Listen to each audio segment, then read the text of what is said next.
बिहार में चुनावी शोर के बीच केंद्रीय मंत्री ललन सिंह की मुश्किलें अब बढ़ गई है। जहां केंद्रीय मंत्री ललन सिंह पर निर्वाचन आयोग ने मामला दर्ज किया है, पटना निर्वाचन अधिकारी ने ललन सिंह पर केस दर्ज कराया है और ये मामला ललन सिंह के एक वीडियो से जुड़ा हुआ है, जिसमें कथित तौर पर उन पर वोटरों पर विवादित बयान देने के आरोप लग रहे हैं। ललन सिंह का ये वीडियो आरजेडी ने पोस्ट किया था, जिस पर अब केस दर्ज किया गया है।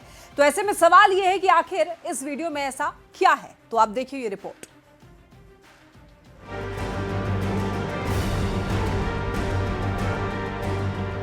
अनंत सिंह के जेल जाने के बाद केंद्रीय मंत्री ललन सिंह ने मोकामा में प्रचार प्रसार का जिम्मा संभाला, लेकिन पहले चरण के मतदान के आखिरी दिन चुनाव प्रचार के दौरान ललन सिंह के एक बयान ने उनकी मुश्किल बढ़ा दी है। सोशल मीडिया पर उनका एक बयान जमकर वायरल हो रहा है, जिनमें उन पर कथित तौर पर वोटर्स को लेकर विवादास्पद टिप्पणी करने का आरोप लग रहा है। एकाधो नेता चुनाव के दिन उनका घर से निकले मत ही होना, उनका घर में पैक कर दी। आप बहुत अगर हाथ तोड़ जोड़ तोड़ तक कही हो कि तू चला हमनी के साथ अपन वोट गिरावा और आके घर में। ललन सिंह के बयान को लेकर विपक्ष उनके साथ निर्वाचन आयोग पर हमलावर है। निर्वाचन आयोग को निरंकुश बताते हुए ललन सिंह पर आचार संहिता के उल्लंघन के आरोप में कार्रवाई की मांग कर रहा है। तो सीधा कहता हूं कि चुनाव आयोग आप हैं कहां? आप हैं भी या नहीं भी नहीं है। न सिर्फ एक केंद्रीय मंत्री ने कहा कि सब लोग अनंत बाबू बन जाएं, बल्कि ये भी कह रहे हैं कि किसी को घर से निकलने मत देना। उसके बाद भी तुर्रा अगर ये है कि आप कहेंगे free and fair election, to hell with it. कांग्रेस ने तो निर्वाचन आयोग पर सख्त टिप्पणी करते हुए बीजेपी के इशारे पर काम करने का आरोप लगा दिया। इस देश में अगर चुनाव आयोग होता तो इस बयान के बाद ललन सिंह जेल में होते। इससे यह साफ होता है कि अब चुनाव आयोग बचा ही नहीं है। हाँ, किसी दौर में चुनाव आयोग हुआ करता था, जिसे बाद में भाजपा ने या मोदी जी ने अपना लठायत बना लिया।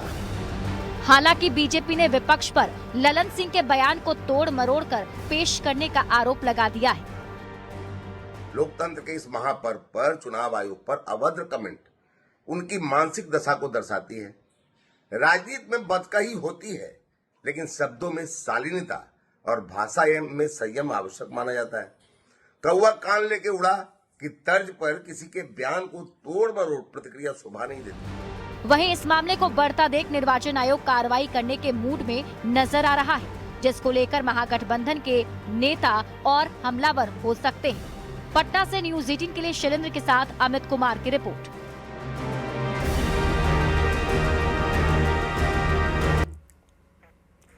ललन सिंह का वीडियो वायरल होने के बाद सियासी गलियारे में संग्राम छिड़ा हुआ है। दोनों ओर से वार पलटवार हो रहा है।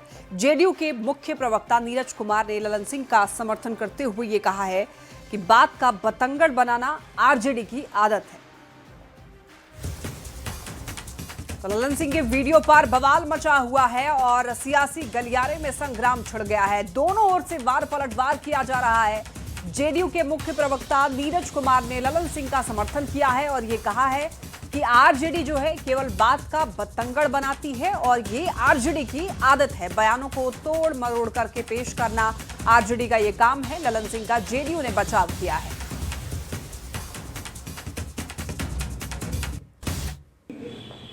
पर कानून के तहत कार्रवाई हुई, कोई बचाव नहीं हुआ।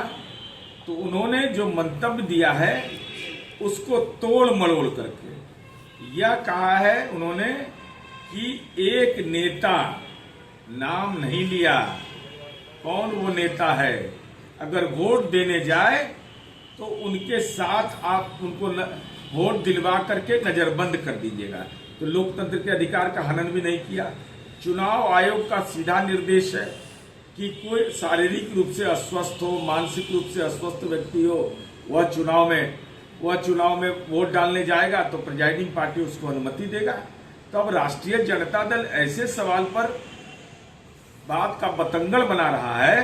तो हम राष्ट्रीय जनता दल से जानना चाहते हैं कि सामाजिक परिवर्तन की किस लड़ाई में राम कृपाल यादव जी कमजोर राजनीतिक कार्यकर्ता है और जेल में बैठा हुआ भागलपुर में दुर्दांत अपराधी रितलाल यादव क्या लालूवाद विचारधारा का अनुयायी है या डॉक्टर राम मनोहर लोहिया के विचारधारा का?